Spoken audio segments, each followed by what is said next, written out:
고린도전서 5장 1절부터 8절까지 교독하겠습니다. 1절에 너희 중에 심지어 음행이 있다 함을 들으니 이런 음행은 이방인 중에서라도 없는 것이라 누가 그 아비의 아내를 취하였다 하는도다. 그리하고 너희가 오히려 오만하여서 어찌하여 공안이 여기지 아니하고 그 일어난 자를 너희 중에서 미치지 아니하였느냐. 내가 실로 몸으로는 떠나 있으나 영으로는 함께 있어서 거기 있는 것 같이 이 일 행한 자를 이미 판단하였노라. 주 예수의 이름으로 너희가 내 영과 함께 모여서 우리 주 예수의 능력으로 이런 자를 사단에게 내어주었으니 이는 육신은 멸하고 영은 주 예수의 날에 구원 얻게 하려 함이라. 너희의 저항하는 것이 옳지 아니하도다. 적은 누룩이 온 너희에 퍼지는 것을 알지 못하느냐. 너희는 누룩 없는 자인데 새 덩어리가 되기 위하여 묵은 누룩을 내어버리라. 우리의 유월절 양 곧 그리스도께서 희생이 되셨느니라. 이러므로 우리가 명절을 지키되 묵은 누룩도 말고 약하고 헛각한 누룩도 말고 오직 순전함과 진실함의 누룩으로 먹는 떡으로 하자. 아멘. 고린도전서 5장 1절부터 8절까지 우리가 같이 읽었습니다. 사도 바울이 고린도 교회를 향해서 편지를 하는 내용, 그 편지의 내용 가운데 여러 가지가 있습니다만 한마디로 이야기를 하면 바울은 예수님을 전하고 싶은 것이 유일한 목적이었습니다. 사람들은 교회를 생각하면 교회가 안정되고 부흥하고 발전하고 이런 식의 교회 조직 그 자체의 의미를 두는지 모르겠지만 사도 바울이 로마 교회에 고린도 교회에 편지하는 이유는 그런 조직체에 관심이 있는 것이 아니라 예수님이 어떤 분인가를 소개하는 일에 그는 관심을 기울이고 있습니다. 그래서 고린도 교회가 바울이 전도 여행을 다니면서 복음 전해서 모임이 생기고 그렇게 해서 어느 정도 안정이 됐을 때 바울은 또 다른 지역에 가서 복음을 전해야 되기 때문에 그것을 떠나잖아요. 근데 떠나고 난 이후에 얼마 지나지 않아서 들려오는 소식이 교회 안에 이단들이, 그러니까 복음 십자가 중심의 복음이 아니라 다른 복음을 자꾸만 이야기하는 사람들이 생긴다. 그래서 그들을 반기는 사람이 있고 교회 안에 서로 나는 바울파다, 나는 아볼로파다, 나는 그리스도파다 서로 파당이 생겼다.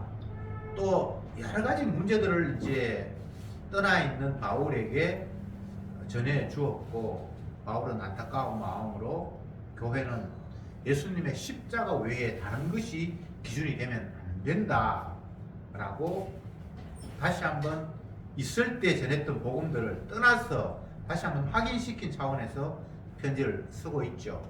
근데 오늘 말씀에서는 너희 중에 심지어 음행이 있다 함을 들었는데 이런 음행은 이방인 중에서도 없는 것이라 누가 그 아비의 아내를 취하였다 하는도다. 아비의 아내라는 말은 잘못 생각하면 자기 엄마라고 생각할 수 있는데 이제 두 번째 부인, 세 번째 부인 그런 사람들과 아들이 관계를 가졌다라는 이런 소식을 이제 바울이 듣게 되어서 그에 대해서 어떻게 교회에서 그런 일이 있을 수 있느냐 그런 이제 책망들을 하게 됩니다. 우리가 성경에서 음행이라고 하면 이중적인 의미를 다 깨달아야 되는데 표면적으로 육신이 행하는 음행이 있고 또 이것을 통해서 하나님께서 말씀하신 영적 음행까지를 우리는 생각해야 되겠죠. 구약의 이스라엘 백성들에게 하나님께서 너희들이 음란했다, 음행을 행했다 이런 표현들을 굉장히 많이 사용을 하고 계십니다. 심지어는 호세아 같은 선지자를 하나님께서 보낼 때에는 네가 음란한 여인과 결혼을 해서 음란한 자식을 낳고 네 결혼 생활을 통해서 이스라엘 백성들에게 얼마나 이들이 음란한 삶을 살고 있는가를 네 삶을 통해서 네 결혼 생활을 통해서 보여주라고까지 말씀하시면서 이스라엘 백성들의 상태를 음란이라고 말씀하신 적이 있습니다. 오늘 바울이 고린도 교회에 편지하면서 너희 교회가 음행하는 자를 책망하지도 않고 그냥 내버려 뒀는데 이것은 교회에서 있을 수 없는 일이다 라면서 편지 내용에서 바로 잡을 것들을 이야기하고 있습니다. 지금 바울이 관심은 오늘 본문에서 이제 음행의 문제가 거론이 되었습니다. 근데 이 음행은 첫 번째 중복적인 의미가 있는데 첫 번째로는 그냥 육체적 관점에서의 음행. 오늘 본문에서는 어떤 사람이 아버지의 여인과 음행을 했다 그러니까 이거는 육체적인 문제잖아요. 근데 바울이 궁극적으로 관심 있는 것이 육체적인 문제인가는 아니에요. 결국은 그 너머를 이야기하고 싶은 거예요. 모든 성경이 예수님 이야기하는 거잖아요. 바울의 관심은 예수님이 우리의 죄를 위해서 십자가에 피 흘리셨다라는 이야기를 하고 싶은 거잖아요. 교회에 관심을 갖는다. 교회가 왜 관심을 가져야 되죠? 교회를 해가지고 자기가 생활비를 받고 내가 교회 지도자 노릇하면서 이 땅에서 왕노릇 하려고 한다. 세상에서는 어떤 조직을 만들면 그 조직을 만드는 사람이 그곳에서 이득을 얻고 자기가 왕노릇 하기 위해서 조직을 만들겠죠. 근데 교회라는 것은 그런 식으로 사람이 조직하는 것도 아니고요. 만약 사람이 조직했다면 주님이 인정하시는 교회가 아니고요. 사도행전에 나타난 교회는 주님이 피로 값주고 산 것, 그것만이 교회잖아요. 그래서 바울이 복음을 전했을 때 교회를 만들기 위해서 복음을 전하는 건 아니고 예수님의 십자가의 피를 그분이 죽음의 의미를 전했을 때에 결국은 자연스럽게 성령께서 모임을 갖게 하고 그냥 교회가 만들어진 거예요. 그래서 그 교회는 결국은 주님의 피를 자랑하고 피 때문에 우리가 모였다는 걸 이야기하는 건데 이 피로 모인 교회가 음행의 문제가 발생을 했습니다. 그래서 이거는 첫 번째는 육체적인 관점에서의 음행이고 두 번째는 영적 의미.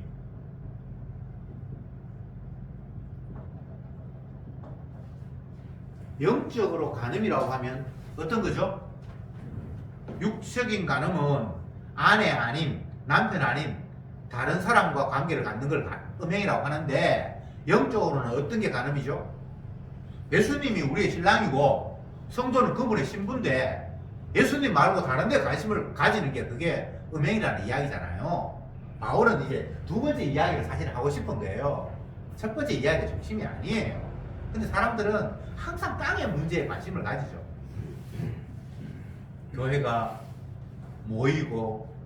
모이니까 거기에 어떤 문제가 생기고 또 모임을 통해서 여러 가지 일들이 번지는데 고린도 교회는 실제적으로 사람들이 모여 있으니까 거기에서 발생할 수 있는 여러 문제들이 생기는데 그것에 대해서 바울이 이야기를 하지만 우리가 오해하면 안 되는 것이 그 문제 해결하면 다른 교회 되는가? 그건 아닙니다. 지금 무슨 말인지 아시겠죠? 결국은 표면적인 문제에서 더 실제적인 문제로 넘어가는 것이 바울의 목적이라 이 말입니다. 교회 안에서 파당이 생겼다.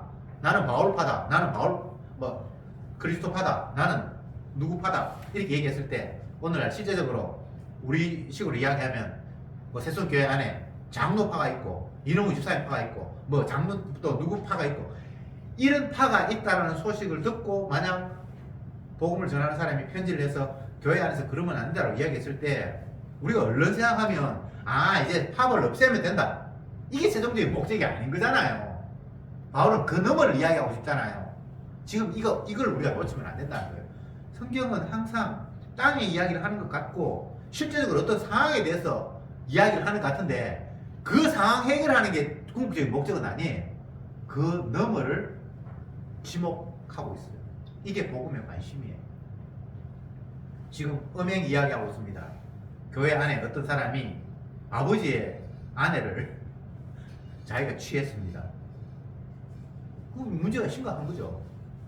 근데 바울이 그걸 거론을 하면서 그러면 그 사람이 이제 앞으로 간음 안 하고 아버지 아내를 안 취하고 그냥 자기 아내와 사랑하면 된다.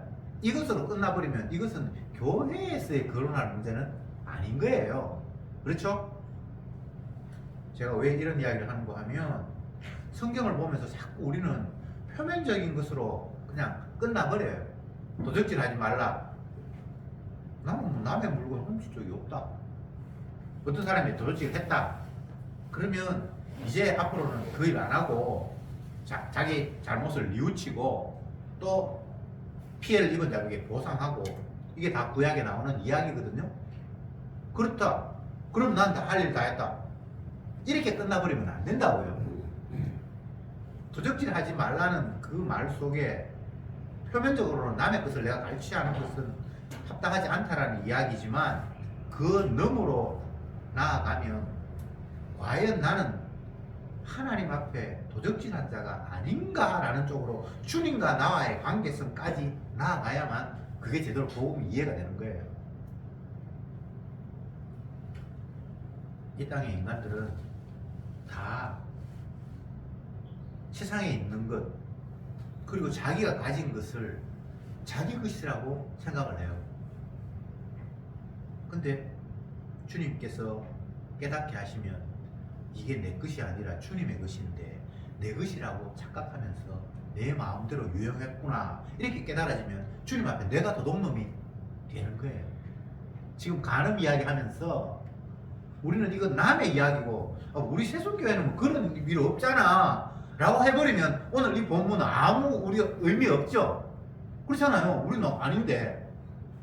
근데 이게 오늘날 고린도 교회가 기록될 때는 예수님이 돌아가시고 난 이후 뭐 7, 80년 뭐 5, 60년 된이라고 하면 지금 2000년이 넘었으니까 이 오래 전의 이야기가 오늘날 우리에게도 여전히 의미가 있기 때문에 성경에 있겠죠.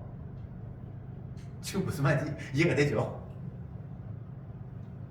세속교회 뭐 이런 일 없다. 우리 교회 이런 거 없다. 나 뭐 상관없다. 라고 하면 이 고린도전서 5장 안 읽고 넘어가야 되겠죠? 근데 이게 있다 이 말입니다.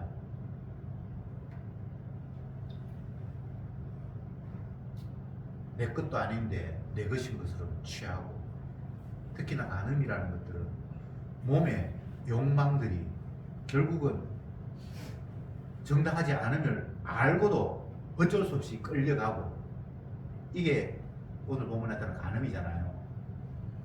어느 시대인들 아비의 여인을 취한다라는 것은 아무리 타락한 시대라도 이것을 정당화하면서 합당하다라고 하는 그런 세상은 없었어요. 그렇겠죠?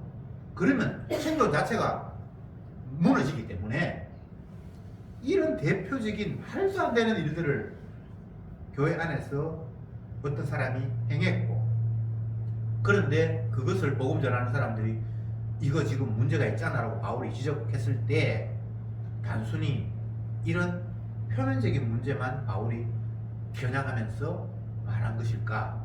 결코 아니라는 겁니다. 2절에 5장 2절 봅시다. 그러하고도 너희가 오히려 교만하여졌어.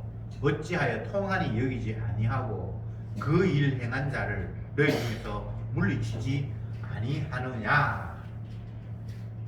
너희들 상식으로 생각해도 말도 안 되는 행동들을 어떤 사람이 했는데 그것에 대해서 잘못했다라고 지적하는 사람도 없고 그냥 그걸 내버려 두는 이 교회 분위기는 도대체 뭐냐? 라고 바울이 그들에게 필책하고 있는 겁니다. 왜 그러면 그랬을까? 어쩌면 이 사람이 교회 안에서 뭐 헌금도 많이 하고 영향력을 행사하는 인물일 수도 있고 또 아니면 이 사람뿐만 아니라 뭐 다른 사람들도 다 뭐 그만하고 그래서 그걸 굳이 탓해야 될 그런 이유가 없을 수도 있고 여러 가지 상황이 있을 수 있습니다. 근데 바울은 지금 그것에 대해서 정확하게 문제를 지적하고 있습니다. 교회가 이럴 수는 없다. 3절 내가 실로 몸으로는 떠나 있으나 영으로는 함께 있어서 거기 있는 것 같이 이 일 행한 자를 이미 판단하였노라. 지금 그 교회 안에 있는 성도들은 정작 그 문제를 뭐 그다지 심각하게 생각하지도 않고 그 문제에 대해서 잘못한 사람을 지적하지도 않고 이런 분위기인데 그 교회를 이미 떠나 있는 바울은 더 그 문제에 대해서 심각하게 지금 관심을 가지면서 나는 이미 그 사람을 심판했다. 이게 좀 웃기는 이야기 아닙니까? 그 안에 있는 사람은 문제 안 삼는데 밖에 있는 사람이 문제를 삼는다는 게 이게 지금 좀 이상하지 않나요?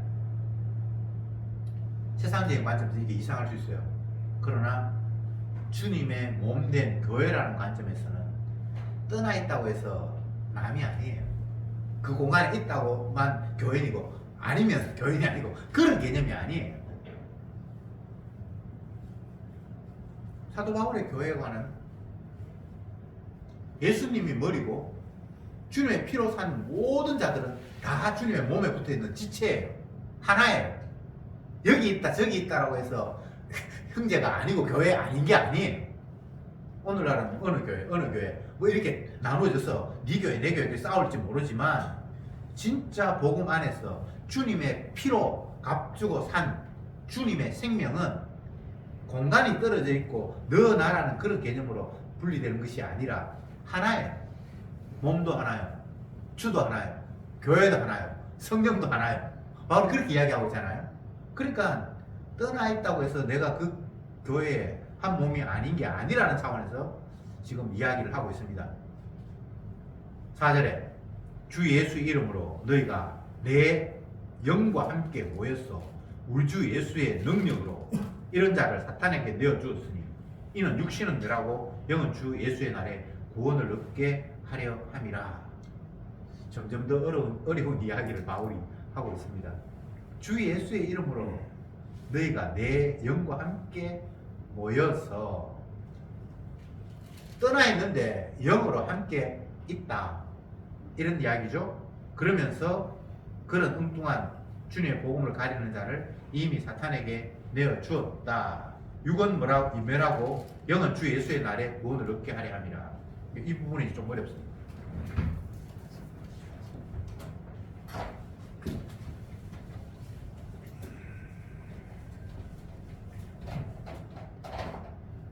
바울이 지금 고린도 교회에 있지는 않잖아요. 예전에는 그 교회에서 있었지만 이제 떠나갔잖아요. 그런데 자 여기가 지금 고린도 교회, 바울은 지금 다른 지역에 있습니다. 뭐 예를 들어서 에베소에 있다 칩시다. 고린도 교회 안에서 어떤 문제가 발생을 했어요. 근데 이 교회 안에서는 뭐 별로 그렇게 심각하게 생각하지도 않고 그냥 뭐 아무 일 없었던 것처럼 지내고 있어요. 근데 이미 떠난 사람이 야 그건 있을 수 없잖아 라고 이렇게 지적하고 있어요. 그러면 우리가 육의 관점에서 보면 지는 떠났으면서 지가 왜 간섭해? 너는 네 동네에서나 잘해. 충분히 이 말이 가능하죠. 근데 그건 교회를 제대로 이해하지 못한 사람들의 사고방식이고요.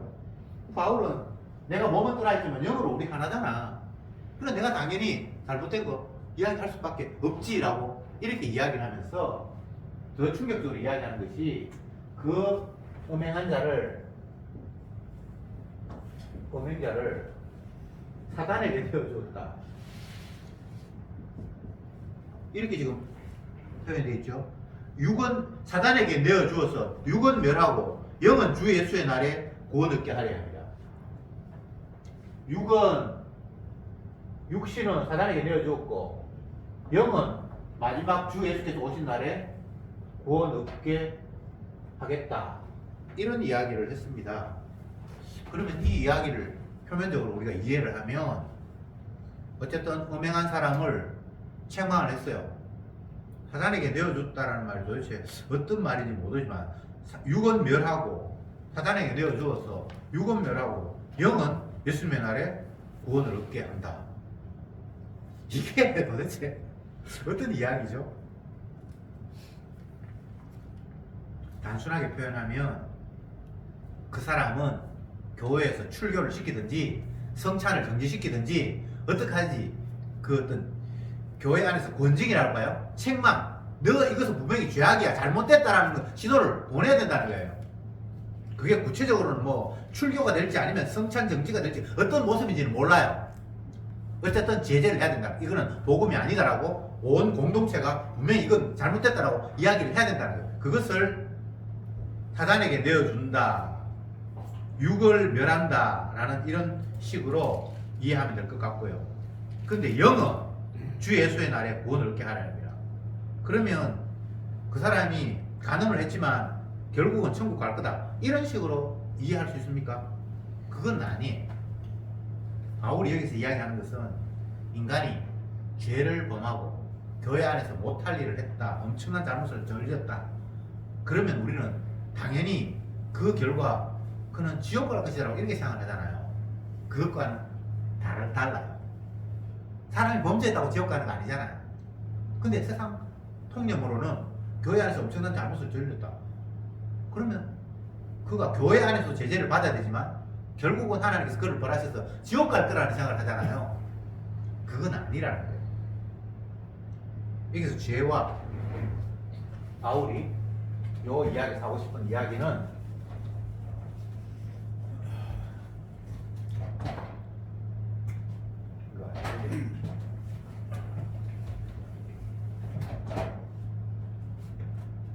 죄와 지옥을 연결시키는 건 아니다라고 이야기하고 있는 거예요. 죄가 용서받지 못하면 지옥이겠죠. 근데 죄가 용서받으면 지옥 아니잖아요. 바울은 지금 여기서 그 이야기를 하고 싶은 거예요. 요한복음 8장에서 바리새인이나 이런 사람들이 예수님을 거짓이다. 당신은 하나님의 아들이 아니다. 라고 폭로하기 위해서 간음하다가 현장에 붙들린 여인을 예수님 앞에 끌고 갔습니다. 예수님을 넘어뜨리려고. 당신은 하나님의 아들이 아니야. 율법도 제대로 알지 못하면서 라고 하기 위해서. 근데 희한한 일이 벌어지죠. 구약의 성경에 의하면 모세가 받은 율법에 의하면 간음을 하면 간음한 사람을 돌로 쳐 죽이게 돼 있어요. 성경에 기록이 돼 있잖아요. 그래서 저희가 바리새인들은 하나님 말씀을 율법을 잘 아니까 당신이 자꾸 하나님 아들을 그러는데 우리가 보니까 안식일을 어기고 지 마음대로 행동을 하니까 이걸 갖다가 누구 한 사람 몇 사람이 봤다라는 것이 아니라 많은 사람들이 있는 가운데 이 사람 율법을 어기고 엉터리라고 확정 지어서 벌하기 위해서 구약에 있는 그 법대로 간음하다가 현장에서 붙들린 날을 딱 데리고 와가지고 예수님 앞에 이 여자가 간음하다가 현장에 붙들렸다. 모세 율법 당신 알지? 돌로 쳐야 되잖아. 라고 했을 때에 예수님께서 그 요한복음 8장에서 뭐 땅에 뭐 글자를 쓰셨고 그게 구체적으로 무엇인지는 안 나타나 있으니까 우리가 모르고 그러면 사실은 말씀이 너희들 중에 죄 없는 자가 먼저 돌로 쳐라 이렇게 말씀하셨어요. 쉽게 이야기하면 너희들 중에 간음 안 한 사람은 간음 안 한 사람 있으면 이 너희들 징벌해라. 구약의 말처럼. 그랬는데 그들이 어른을부터 아이까지 자기 들었던 손을 돌을 땅에 두고 그 현장을 떠나가니라 라고 이렇게 성경이 되어 있고 그 이유가 더 놀랍습니다. 예수님께서 하신 말씀이 너를 간음했다고 벌하려고 했던 자들이 정죄하려고 했던 자들이 어디 있느냐 라고 물었어요. 이미 떠나갔는데 그걸 왜 묻습니까? 여자가 다 없나이다 떠나갔나이다. 그렇게 예수님께서 나도 너를 정죄하지 않겠다 라고 선언을 하신 장면이 나타나 있습니다. 죄를 범했어요. 율법에 따라서 그는 돌에 맞아 죽어야 돼요. 근데 아무도 그를 간음했다고 돌 던지지 못했고 예수님마저도 내가 너를 벌하지 않겠다라고 하셨어요. 이 이야기와 오늘 바울이 고린도전서 5장에서 간음한 자를 사단에게 내어주고 육은 멸하지만 그 영은 마지막 날에 구원을 얻게 하겠다라고 얘기했을 때는 사람들이 사도 바울의 말을 오해할 수 있는 요지를 여기서 막는 거예요. 그 사람 교회 안에서 그렇게 엉뚱한 짓 했는데 너희들 가만두는 것은 그건 잘못된 거야. 그건 뭐를 해야지. 그거 같아. 육을 사단에게 내어주고 육은 멸하게 하고, 그렇지만 영은 마지막 날 주님께서 구원 얻게 해야 된다. 이 말은 그 사람이 가늠하고 너희들이 버렸다고 해서 그 사람 지옥 간다라고 그렇게는 판정하면 안 돼라는 이야기를 바울이 하고 있는 거예요. 그가 이후에 회개할지 그건 아무도 모르니까. 그러니까 복음이 아니고 잘못된 것은 잘못됐다고 이야기해야 되는 건 맞아요.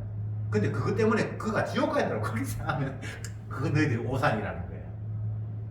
바울이 이 한마디가 계속해서 교회 안에 질서 유지해야지 교회 된다 이런 데 관심 있는 것이 아니라 계속해서 주님의 십자가의 의미들이 어떤 상황이 터지고 어떤 사건이 발생했을 때 그 문제 해결하는 관심이 있는 게 아니에요. 결국 그걸 통해서 주님과 나와의 관계는 지금 제대로 되고 있는가를 확인하게 하는 차원. 그래서 이게 위대한 복음이에요. 무엇 하나 땅의 문제에 관심이 없습니다. 교회가 헌금하는 일 때문에 거짓말도 시키고 뭐 아나니아 삽비라가 생기고 또 성찬식 문제 때문에 어떤 사람은 많이 먹고 어떤 사람은 못 먹고 뭐 별별 일이 인간이 모이기 때문에 교회라고 하나 다 있어요. 근데 사도들이 거기에서 어떤 문제들에 대해서 이건 전혀 복음이 아니지, 주님의 몸된 교회는 이럴 수 없어라고 잘못한 것들을 지적하고 책망하고 바로잡기를 원하는데 그게 끝이 아니라니까. 그렇게 돼버리면 이게 세상이지 교회가 아니잖아요. 그런 과정을 통해서 결국은 예수님과 우리와의 관계를 다시 한번 바라보게 하면서 주님의 십자가가 아니면 우리에게는 아무것도 아니라는 사실적으로 답이 떨어질 때 그게 제대로 말씀을 이해한 거예요. 그 상황을 제대로 정리한 거예요. 제가 이 본문을 보면서 요한복음 8장을 이야기를 했는데 그 이야기하고 이 이야기하고 전혀 다르지 않은 이야기를 성경이 하고 있는 거예요. 상황은 다르고 모양은 좀 다르잖아요. 그렇죠, 그죠? 그 현장에서 가늠하다 붙들릴 여인은 아비의 뭐 남자를 뭐 건든다 그런 이야기 없고, 그런데 똑같은 음행이었고 그 음행은 하나님 앞에 있을 수 없는 일인데 결국은 우리 모두가 음행한 자가 아닌가라고 주님은 우리에게까지 공격해 오고 있어요. 돌을 들고 하나님의 법을 잘 아는 사람, 하나님의 말씀에 우리가 순종하면서 살았어. 나는 최소한 뭐 100%는 못한다 할지라도 한 7, 80%는 하나님 말씀에 순종하며 살아가는 자야 라는 것이 저희가 말이 새는데 생각이었어요. 뭐 1회 2번 금식하고 11조하고 무죄하고 시간 되면 기도하고 했던 사람이잖아요. 그러니까 현장에서 가늠하다가 붙들렸으니까 이건 당연히 율법을 가지고 돌 들고 쳐야 되는 게 맞아요. 근데 예수님이 뭐라고 이야기합니까? 너희 가운데 죄 없는 자가 이 여인을 심판해라 라고 했을 때 물론 성령께서 그들에게 자기의 잘못을 깨우치는 그런 마음을 주셨겠죠. 그러니까 도저히 내가 심판자가 돼서 저를 칠 수가 없는 거예요. 오히려 내가 그 자리에서 돌을 맞아야 되는 사람으로 상황이 역전되어 버리는 그런 형국이 이르러 버렸어요. 그러니까 그 자리를 떠날 수밖에 없었고 돌을 들 수가 없었고, 바꿔 이야기하면 주님 앞에 심판받지 않을 인간이 없습니다. 그게 뭐 간음이 되었건 도적질이 되었건 뭐 어떤 계명이 되었건 하나님의 말씀 앞에 나는 아니네, 나는 말씀에 순종했네 라고 큰 소리 치면서 주님 앞에 정당성을 주장할 인간은 세상에 아무도 없습니다. 바울은 고린도 교회가 음행이 있다는 소식을 듣고 다시 한번 편지를 통해서 예수 그리스도의 십자가의 은혜가 어떤 것인지를 전하기 위해서 이런저런 이야기를 하는데, 이것은 단순히 이렇게 하면 이제 교회가 평안해지고 아무 문제가 없어, 바른 교회가 될 거야, 이런 이야기를 하고 싶은 게 아니에요. 그 어떤 사건을 통해서 우리 자신을 바라보게 하는 거예요. 나 자신을 바라보게 하는 거예요. 그러면 결국은 내가 바로 주님 앞에 심판받을 그런 자였다라고 깨달아질 때에 이건 제대로 된 복음이 그에게 증거된 겁니다. 6절에 너희는 자랑하는 것이 옳지 아니하도다. 적은 누룩이 온 등에 퍼지는 것을 알지 못하느냐. 이게 약간 이야기가 다른 쪽으로 흘러가 버렸는데 너희의 자랑하는 것이 옳지 아니하도다. 본도교회가 뭐 무엇을 자랑했는지 구체적으로 여기는 기록하지 않지만 전체적인 내용으로 봐서는 그들은 나름대로 자랑거리가 있었어요. 본도교회가 은사를 받아서 방언도 행하고 예언도 하고 병 고치는 은사도 받고 그런 일들이 막 있었어요. 그래서 자기들끼리 은사 가지고 서로 네 은사가 대단하냐 내 은사 대단하면서 자랑하고 키재기하고 막 그런 일이 있었거든요. 너희들이 자랑하는 것이 옳지 않다. 하나님이 성도들에게 은사를 주신 이유는 예수 그리스도의 복음을 전하기 위해서 은사를 주신 건데 인간들은 그 받은 은사로 자기 자신이 위대하고 대단하다라는 것으로 자랑을 하면서 자기보다 못하다고 생각하는 사람들을 멸시하고 조롱하는 그런 지경에까지 가버렸으니까요. 우리가 본문 앞부분에서 너희가 가진 것 중에 주께로부터 받지 아니하는 것이 무엇이 있느냐라는 이런 본문이 있었잖아요. 은사뿐만 아니고 모든 것을 주가 주셔서 받았을 뿐이에요. 내 거 없어요. 생명 내 거 아니에요. 심지어 이 생명이 부모의 것도 아니에요. 하나님의 것이에요. 하나님 부모의 몸을 통해 주셨으니까 부모의 것은 아닙니다. 세상 사람들은 마치 부모가 엄마가 자기를 낳았으니까 자기 자녀를 자기 소유로 그렇게 생각하는데 그게 아니에요. 하나님의 것이에요. 그런데 그 사실을 잊고 살아가니까 문제가 자꾸 발생하는 거예요.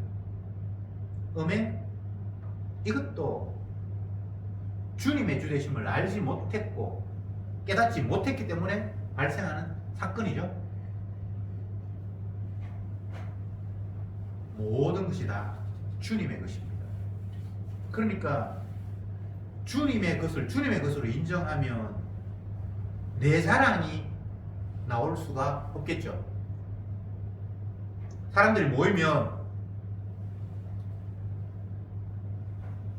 하는 이야기들의 대부분은 지 자랑이거든요. 그렇지 않습니까?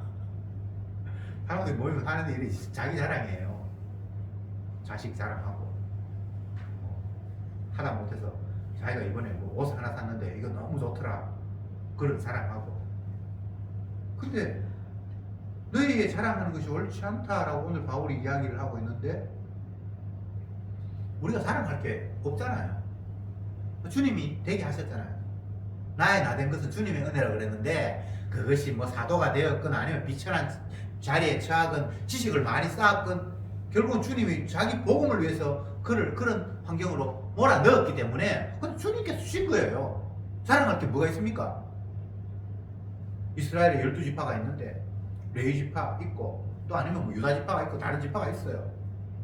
레위 지파 가운데도 아론의 후손들 가운데 제사 지내는 일을 직접 할 수 있는 사람도 있고 나머지 그 일은 못하고 나머지 뭐 이렇게 짐을 옮긴다든지 선막을 치다든지 뭐 이런 역할을 하는 사람도 있어요. 그런데 사람들은 잘못된 관점에서 주목을 받고 좀 더 괜찮아 보이고 멋있어 보이는 것이 있다고 생각을 하잖아요. 근데 그거 아니거든요. 계속 우리는 땅의 관점을 가지고 교회를 오해하고 있고 세상 관점으로 하나님의 말씀을 전혀 엉뚱한 식으로 생각하고 있어서 또 나의 관점, 또 나의 관점, 또 나의 관점. 엄밀히 따지면 주 안에서 나라는 것은 없습니다. 그러면 주님의 것, 주님의 소유, 주님의 지체일 뿐입니다. 머리가 온 몸을 지시해서 움직이는 것처럼 그냥 유기적으로 한 몸이 돼서 움직이잖아요. 근데 손이 발들어 너는 뭐 별 볼일 없구나. 눈이 기들어 나는 중요한데 너는 그다지 중요하지 않지. 이런 게 있을 수 없는 것처럼 주님의 몸에 붙어 있고 주님의 한 지체고 주님의 주대심을 드러내기 위해서 주님 앞에 활용당하는 우리가 어떻게 내 자신을 자랑할 수 있겠습니까? 이건 있을 수 없는 일이거든요. 그러니까 바울이 너희들은 지금 뭔가 크게 착각하고 있다. 교회가 도대체 뭔지 이해하지 못한다라고 바울이 이야기하면서 6절에 너희 자랑하는 것이 옳지 아니하도다 라고 하고 적은 누룩이 온 등에 퍼지는 것을 알지 못하느냐 이렇게 이야기하고 있습니다. 근데 누룩 이야기가 또 나왔어요.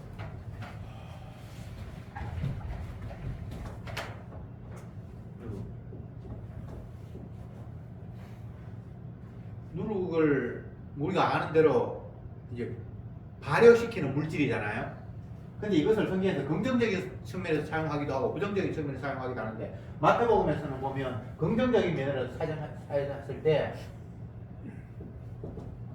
겨자씨 이야기하면서 겨자씨는 심이 작은 씨앗인데 그게 심어졌을 때 얼마 후에 큰 나무가 되는 것처럼 천국은 이와 같다라고 이야기하면서 천국의 복음, 예수님이 십자가 죽었다라는 이야기가 미미하게 작은 소식이 같은데 그것이 퍼져서 큰 천국을 이룬다, 하나님 나라를 이룬다라고 이야기합니다. 작은 것 얕보지만 그것이 전체를 바꾸어 이런 상황에서 겨자씨를 이야기하면서 여기에 누룩이 서말 가루에 들어갔을 때 전체 서말 다가 바뀐다 이렇게 하면서 누룩은 비록 작지만 전체를 바꾼다는 식으로 긍정적인 차원에서 사용을 했어요. 근데 오늘 본문에서는 작은 누룩이 전체를 퍼져서 엉망진창으로 만든다. 이게 이제 부정적인 거죠, 그죠? 자, 지금 바울이 여기서 누룩을 거론하고 있는데 누룩은 지극히 작고 부분적이지만 그가 영향력을 행사했을 때 전체 나를 엉망으로 만든다라는 차원에서 지금 고린도 교회의 아비의 여인을 간음한 이 작은 한 사건이 결국 교회 전체를 엉망진창으로 만든다는 식으로, 그래서 빨리 그 문제를 해결해야 된다는 식으로 이야기를 하고 있잖아요. 그러면서 또 이야기하기를 여기서 이것으로 끝나는 것이 아니라 7절에 너희는 누룩 없는 자인데 새 덩어리가 되기 위하여 묵은 누룩을 내버리라. 우리의 유월절 양 곧 그리스도께서 희생되셨느니라. 그래서 결국은 또 예수님 십자가로 또 넘어가 버려요. 누룩 이야기 하다가 누룩 이야기가 성경에 여러 번 나오는데 바울은 이 누룩을 이야기하면서 작은 것이 별것 아니라고 가만 내버려뒀을 때 전체 다가 엉망진창이 되어버린다는 식으로 이야기를 시작을 했다가 이 이야기가 어디로 튀는가 하면 6월절로 넘어가 버려요. 그러면서 6월절에는 무교병을 먹어요. 발효되지 않는 떡을 먹어요. 맞죠? 갑자기 이 이야기가 왜 6월절로 넘어가 버렸지? 바울은 관심이 오로지 주님 십자가니까. 그러면서 결국은 6월절 어린 양 예수님으로 넘어가 버렸어요. 예수님께서 희생되셨다. 지금 바울은 계속해서 땅의 이야기를 하는 것 같지만 이 땅에서 벌어진 어떤 이야기에 대해서 말하는 것 같지만 그게 초점이 아니라 계속 그것을 넘어서서 우리의 영의 관점, 주님의 관점으로 넘어가기를 원하는 거예요. 비행기가 날기 위해서 처음에는 땅을 가지만 결국은 땅을 떠나서 하늘로 올라가 버렸듯이 이 교회의 이야기가 그냥 비행기 활주로 가는 것처럼 그렇게 하다가 결국은 하늘로 뜨는 것처럼 예수님께로 계속 넘어가 버리는 거예요. 땅의 문제로 머물면 안 돼요. 무슨 말인지 아시겠죠? 6월절 어린 양. 우리 모두는 다 엉망진창이고 6월절 날 애굽의 모든 초태생 장자를 너희들은 살 자격이 없어 하면서 심판하실 것을 작정한 날이 6월절이거든요. 장자를 다 죽인다. 이제 시간이 다 됐네요. 정리합시다. 지금 이야기가 간음을 하다가 나중에 이제 6월절 어린 양으로 나왔습니다. 이게 결국 예수님이죠. 이게 이제 결론이 와야 되는데 6월절이 뭡니까? 애국 땅. 이게 애국입니다. 애국 땅에 모든 초태생, 첫것 다 죽이겠다고 한 것이 6월절이잖아요. 그런데 하나님께서 이스라엘 백성들에게 어린 양을 잡아서 피를 뿌리고 그 피를 문설주에 바로 그 안에 있으면 내가 그 집은 장자 안 죽이게 하는 게 6월절이잖아요. 이스라엘 백성들이 지금 이 이야기를 받을 때 애국 땅 안에 살았죠. 다른 데 사는 거 아니에요. 초대생 다 죽여야 하는 그 공간 안에 있었어요. 그들도 애국인과 같이 똑같이 죄인이었어요. 그들이 애국 사람들보다 더 하나님 말씀을 잘 지키고 착하게 사는 거 아닙니다. 그런 그들에게 난데없이 어린 양, 6월절 어린 양, 피 이걸 바르면 내가 이 저주 심판에서 살려줄게 라는 이야기를 주님께서 하신 게 6월절이고, 근데 그 6월절 어린 양의 피가 신약에 넘어오면 예수님이 십자가에서 흘린 피라고 넘어가 버리잖아요. 내가 네 대신 죽어서 너 심판 면해줄게 라는 이 이야기로 넘어가 버리잖아요. 바울이 이 이야기를 하고 오늘 말씀이 정리가 돼요. 간음을 했다 안 했다 이것이 초점이 있는 것이 아니라, 간음한 사람을 보면서 이건 반드시 심판받아야 돼, 형벌을 받아야 돼, 이건 사탄에게 내어줘야 돼 라고 이야기를 했는데, 따지고 보니까 그 사람만이 아니라 내가 그렇게 판단하는 나마저도 다 그 대상이 돼야 되는 거예요. 그렇게 해놓고는 그렇지, 그런데 6월절 어린 양 대신 예수님께서 대신 6월절에 피 흘림으로 말미암아 우리가 살 수 있는 거야 라는 그 이야기로 그냥 이 말이 정리가 된다 이 말입니다. 교회 문제 해결했습니다. 앞으로 이제 우리 교회 잠잠합니다. 그건 답이 아니에요. 잠잠하면 뭐합니까? 몸에 올라오는 죄악은 또 발생하고 또 발생하는데, 나는 의인을 부르러 온 것이 아니라 죄인을 부르러 왔다 라는 그 말씀 앞에 우리가 온전히 주여 나는 죄인입니다 하면서 주님 앞에 달려갈 수 있다면 그것이 진정 이 본문을 제대로 깨달은 은혜의 사람입니다. 기도합시다. 주님, 2000년 전에 우리가 알지도 못하는 어느 지역에서 발생했던 이야기가 오늘 저들에게 어떤 의미로 다가와야 합니까? 주의 영으로 기록된 주의 말씀이 아둔한 인간의 지혜로 해석되고 깨달아질 수는 없음을 저들은 압니다. 성령께서, 주의 영으로 기록한 성령께서 우리의 마음에 성령으로 찾아오셔서 주의 생명의 말씀이 우리들에게 아멘으로 깨달아지게 하시지 않는 한 저들은 결코 까막누님을 고백할 수밖에 없사오니 주여 날마다 주의 영이 저들을 깨우쳐 주셔서 왜 주님이 십자가에 피를 흘리지 않으면 안 되었는가를 다시 한번 깨달으면서 십자가가 너희 눈에 밝히 보이거늘 누가 너희를 꾀느냐 하는 그 말씀이 저들에게 크게 날마다 와닿게 하옵소서. 예수님의 이름으로 기도드립니다. 아멘.